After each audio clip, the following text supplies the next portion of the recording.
Good morning everyone, তোমরা সবাই কিরকম আছো? আশা করি সবাই ভালো এবং সুস্থ আছো। তো কালকে বৃষ্টি দিছে, রাত্রে অনেক গরম পড়ছে। তো আজকে 3-4 দিন থেকে তো বৃষ্টি দিছে। বৃষ্টি দেওয়ার পরে উঠানের যা অবস্থা, মানে উঠান ঝাড়ুই দিতে পারি না, পাতাগুলো সব প্যাকের মধ্যে গাড়ি রয়েছে। তাও কষ্ট মষ্ট করে ঝাড়ু দিলাম। তো দেখো এদিকে বিছনা বুছনা সব কভার টভার সব উঠাইছি, মশারি উশারি সব খুললাম। আজকে মশারি 2টা ভিজাইছি, বেড কভার ভিজাইছি, মনাতাও কাপড় আছে, সব কিছু ভিজায় রাখছি। তো চলো তোমরা দেখাই। তো এখানে দেখো 1 বালতি কাপড় ভিজা রাখছি। তারপরে যে মনে তো সাদা জুতা আছে, তারপরে যে বস্তা, তারপর পা পুসনিগুলো আছে। তারপর দেখো উঠান ঝাড়ু দিলাম। উঠানের কি অবস্থা দেখো, উঠান ঝাড়ু দিলাম। তারপর দেখো বাসনগুলা ধুয়ে ওইখানে রাখছি। তারপরে আমার ঘরটা ঝাড়ু দেওয়া শেষ, ঘরটা ঝাড়ু টাড়ু দিয়া লইলাম, ঘরও ঝাড়ু দিছি। ঝাড়ু দেওয়ার পরে এখন আইসি, এখন চা বানামো। এই যে চা বানামো, চা বানায় বাবারে দিমো, আমি খামো।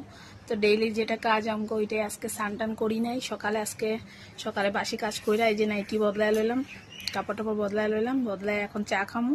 চা খায়া তারপরে কাপড় ধুতে যাবো, তারপর ডিউটি আরম্ভ হইব। মানে সকাল থেকে আমাকে যুদ্ধ কাজ নিয়া। তো চাও খায়া কাপড় উপর ধুমু, বাসন। তো দেখো আমার চা বানানো রেডি। যে চা বানাইছি, 2 কাপ বাবারে দিমু আর আমি খামো। আর আমার লেগে দেখো পাপড়গুলা ভাজা নিচ্ছি আর বাবারে চিরা দিয়ে দিমু।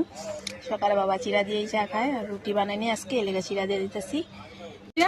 পাপড় ভাজা নিলাম আর কোনা না না ওগুলো বিপরীত হবে